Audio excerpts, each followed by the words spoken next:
I would say, if I was speaking for the National Association of Manufacturers, we would say that this is an inflection point in the negotiations.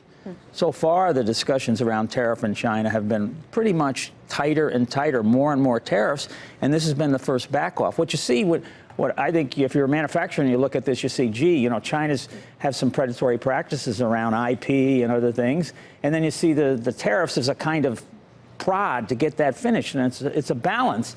So the idea that you have an inflection point is a positive. I mean, you said it can affect you, so your prices have gone up on steel and aluminum. You were behind what the president was trying to do, though, I get the feeling of. If you agree with the NAM about the, Sure.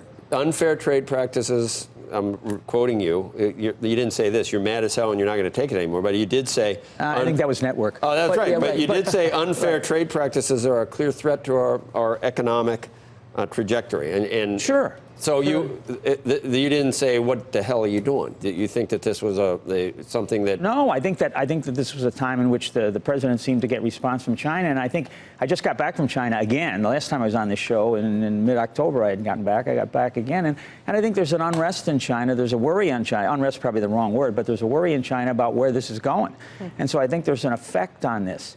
For Snap-on, you know, we think we can manage all this because we have a culture of reducing costs. You know, I was just in a factory last week, Elizabeth, in Tennessee, spent a week on the floor with the factory workers. I do it every year, driving down costs. Some products down 29%. So that's been able to offset some of that. There's another thing. The renminbi has devalued since March about 10%.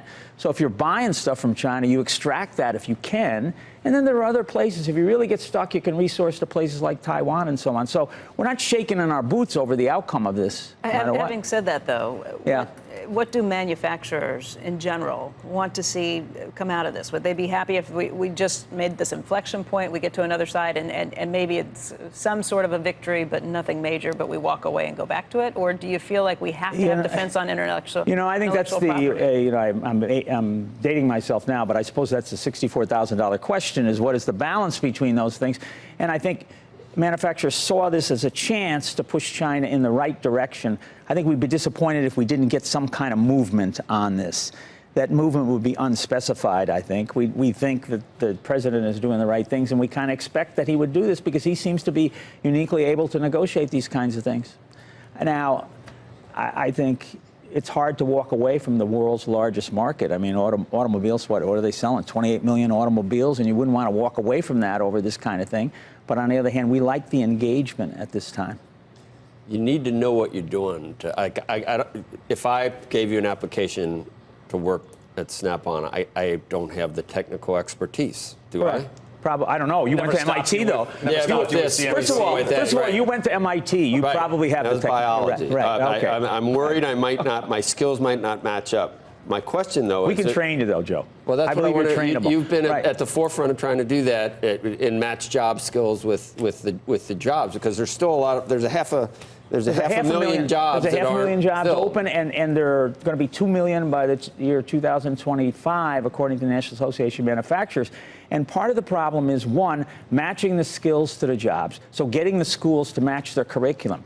We have an organization called the National Coalition of Certification Centers, where we're doing business with 450 schools, trying to give them Snap-on certifications where they have stackable credentials, and people can look at it and say, these guys can weld, these guys can use diagnostics and so on, matching exactly what the marketplace wants. The other thing is, boy, signing up for technical jobs now is like signing up for the consolation prize. It's almost Huxley terms, the gamma minuses. There was an article in the New York Times the other day saying that the darling of the tech CEOs in Silicon Valley you know, described the working class as the useless class in the future. Oh, wow. Right? It's literally true. And you hear this. 90% of people in Americans say that manufacturing is crucial to their future. Only 30% want their kids to be in it.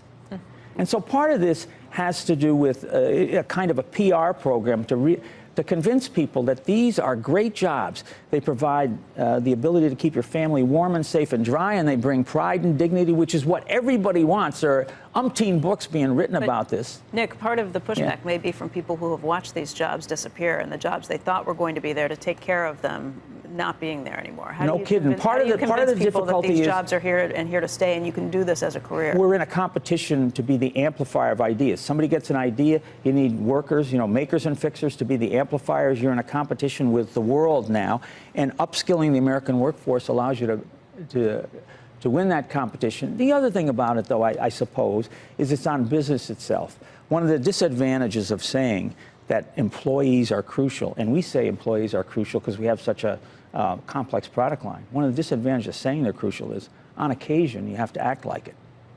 And so you can't just lay them off. So one of the things in this, to bring it back to the tariffs, the first thing we would look at is not necessarily to restructure. We would look at how to reuse our people, because we've spent so much time making them better.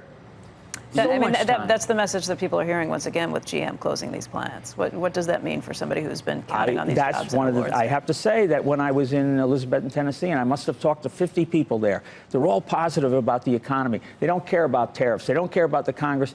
They're worried somewhat about GM. They think the economy's positive, but they wonder what GM means to them. I don't fault GM because that's a complex decision. Right. As I said before, Snap-on doesn't see that because one is everything we make, we kind of are okay. We make in the markets where we sell the fixed product. And secondly, we don't need to adopt new technology or retool to new technology, like they said, because the new technology in automotive repair is diagnostic. Are you paying and we people- already have the best.